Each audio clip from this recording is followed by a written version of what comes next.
So today we have actually a really interesting keyboard to check out. It's sent over by MarvoDIY. They are a new startup company that will be focusing on mechanical keyboards, and I'll be taking a look at what they sent to me today. So let's get this video started.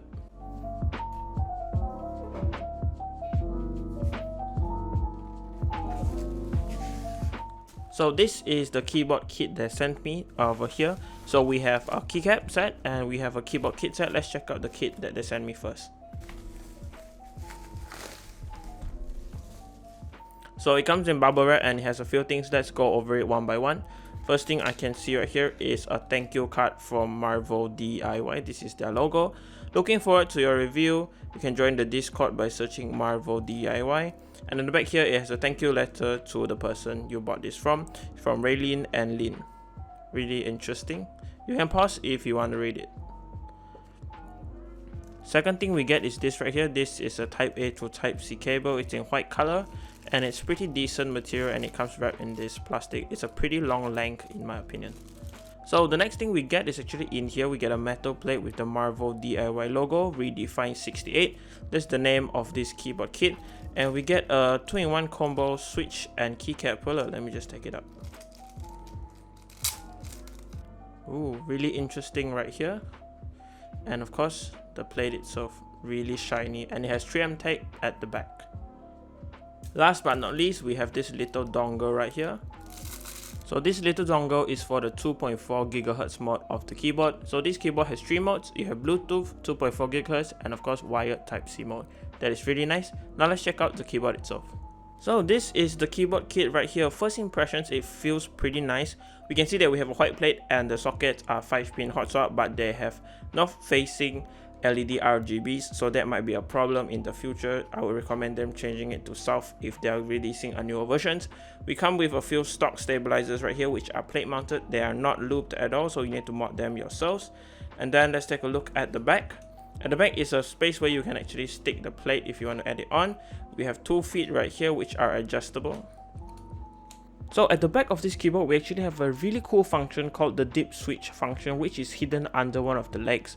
So if you open up the leg, you can see 5 switches right here which you can toggle between different modes and different stuff you want to do. You can check it out on the links in the description below on their website. It goes through fully how to use the dip switch. So from what I can see is the bottom is actually plastic and the top part is made out of aluminum or some sort of metal. So on the top part, we can see right here that the Type-C connection port if you want to use it in the wired mode and for charging. And on the side here, we have a toggle for, I think, on and off. So I just turned it on. Yep. So this is the RGB, really bright right now. I'm just going to turn it off first. So this is the side profile of the keyboard, and it's actually a tray mounted keyboard, and it comes with a multi-layer silent bolt structure. It means that it's really silent when typing. Now let's open it up and see what the insides look like.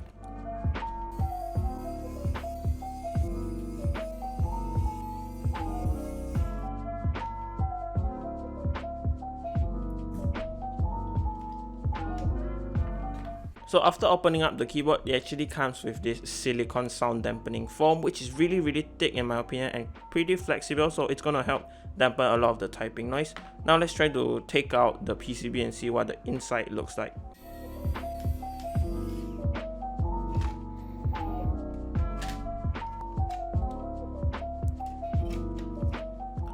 Okay, so after lifting the PCB, we can actually see that there is some foam included, which is really thin, and this is going to help a little bit with how the keyboard will sound. I'm not going to mod this keyboard now. I'm just going to build it in its stock form and see how it sounds, and I might upgrade it down the line. But in this video, we're just going to see how it sounds like stock. So these are all the components. We can see we have foam on the bottom with a battery inside and a daughter board. Then we of course have the plate, the PCB, and this little foam thing for the sound dampening. So let's assemble it, and then we can talk about the switches and keycaps.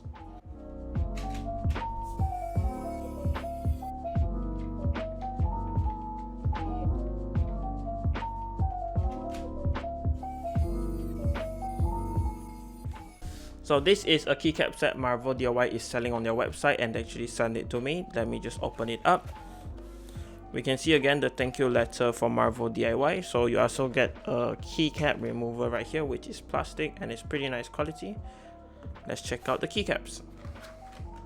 So again, as I said, this is the thank you letter. You can read it if you want to join the links, and then over here you can take a look. If you want to read this, it just says thank you for supporting our small business, don't keep it a secret, and you can join the Discord link down in the description below.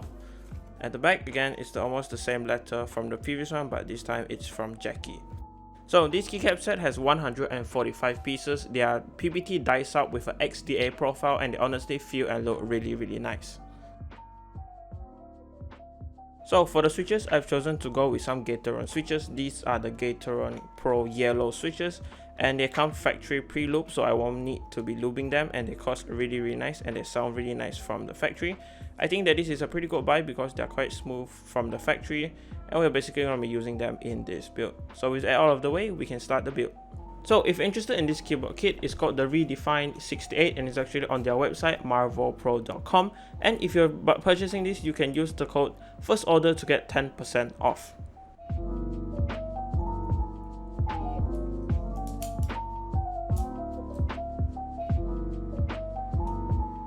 Installing the switches is really easy. Just be careful when putting in the hot swap sockets so you don't bend the pins behind the switches.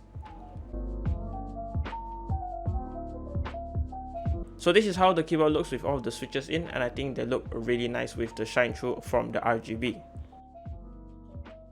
Now time for the keycaps. This is actually my first time using XDA keycaps, and honestly, first impressions, I think I'm gonna like them a lot.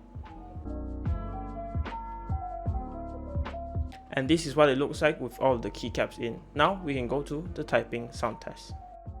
So I actually wanted to do the sound test, but the stock stabilizers sounded so bad I had to change them out. So I'm changing them to some cherry stabilizers that I've already wholly modded. And this is the typing sound test.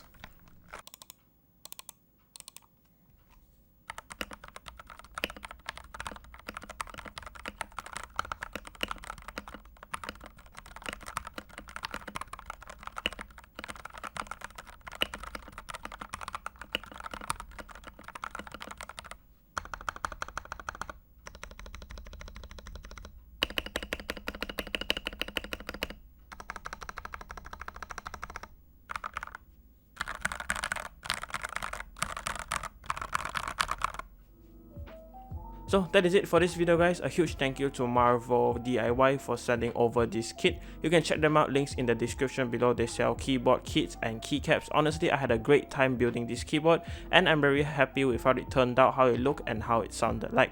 So if you like this video, leave a like, dislike this video. If you didn't like it, subscribe to my channel. If you haven't, I have more content like this coming very soon. As always, thanks for watching. Goodbye, guys.